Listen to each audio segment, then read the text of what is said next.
first of all. Just develop that consciousness always that these are people. And they're not transgenders or transsexuals, or cross-dressers or whatever, but they are people. And it's true that FTM, female to male, trans men, trans guys are much harder to find in terms of community space. And I don't know all the reasons for that. I mean, there's a lot of theory about it, but nothing's really definitive or concrete. I think, and this is something that I've advised people around the world about developing support groups, the thing you have to do is put it out there and then keep putting it out there even if nobody shows up. Because it's going to take a long time to develop trust within trans people's consciousness. And so you just need to keep putting it out, keep putting it out. Don't say, oh, they didn't show up for 6 months. You know, I'm done, hell with them. No, you've got to keep putting it out. Just keep putting it out. Because using the language and creating the space and the consciousness about gender variance for all people, consciousness about people who love other people, consciousness about homophobia, consciousness about transphobia, all of those things, to just keep expressing it in a non-judgmental, non-anxiety-provoking way, creates the space for those people to come forward. You just have to keep at it. And I also think too, it's about come to our events. Don't just come to, don't want us when you want to have that person fill the trans guy seat or have to fill the trans woman seat. Like, we have several events. We have fundraisers. We have, in San Francisco, there's going to be a great, in April, a catwalk. Like, we want you guys to come to our events. We don't just want for you to say, oh, okay, we're going to have this Pride celebration. Now it's time for, for us to recruit the trans people. It's like, we have our own events that have nothing to do with Pride. It's about our community. Come to our events. We have house parties. We have, we have different organizations. We have different listservs.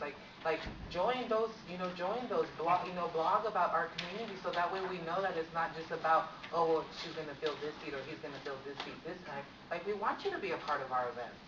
Yeah, and there are cultural events too. There are trans writers and artists, and there's an incredible dance production company called Fresh Meat Productions. Sean Dorsey just did an incredible, brilliant piece based on Lou Sullivan's diaries that hopefully will be touring in the coming year or two. It's just an incredible expose about... Lou Sullivan was an FTM, a trans man, female to male, who identified as gay. And he was told by the medical establishment, he died in 1991 of HIV. He was told by the medical establishment that he didn't exist. He couldn't be a transsexual person because he was gay identified. So this is a very important part of our history. He was one of the co-founders of the Gay and Lesbian Historical Society, which is now called the GLBT Historical Society here in San Francisco. And that's why the guys named the Lou Sullivan Society Lou Sullivan Society. Before we're running out of time here, and I want to let people know that I have some handouts if you're interested. I have a bibliography of resource materials that you can look up, read, whatever, to learn more about trans stuff. That's one sheet with a staple in it, and I also have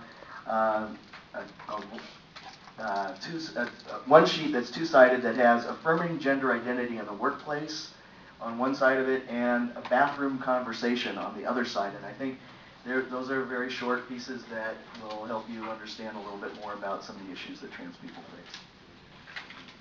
So we only have 3 minutes left. So I would like to... Is there a question? One more question? It was just really quick. I mean, obviously the answer's not really quick.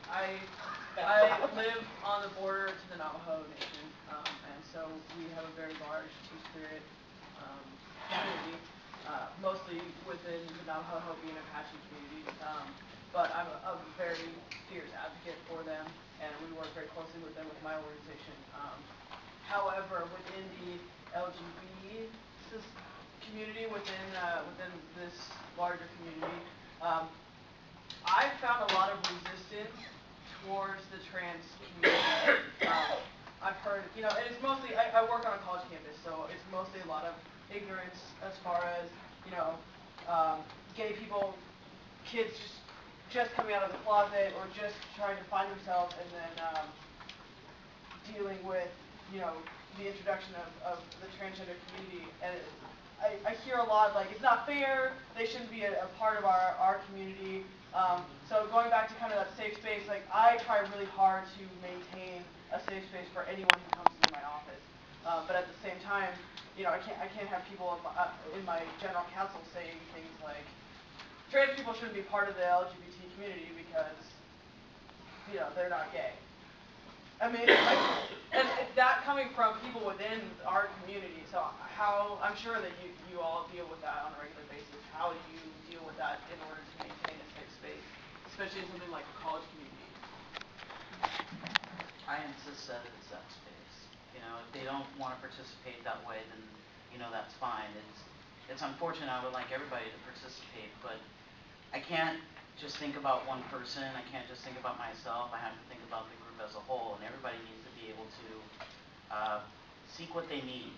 A lot of times people are putting a lot of energy into their health, into getting support with these issues, so it's really important to maintain that space and really say that no one can get away with, varying from the left to the right on. I mean, you're lucky you're in an educational environment. You can invoke, hey, this is an educational environment. Now we're going to learn something about some history. Now we're going to learn something about the connotation of the word sexual orientation. Where did that come from? What does that mean? What is gender variance about? Just use it. Use the moment where people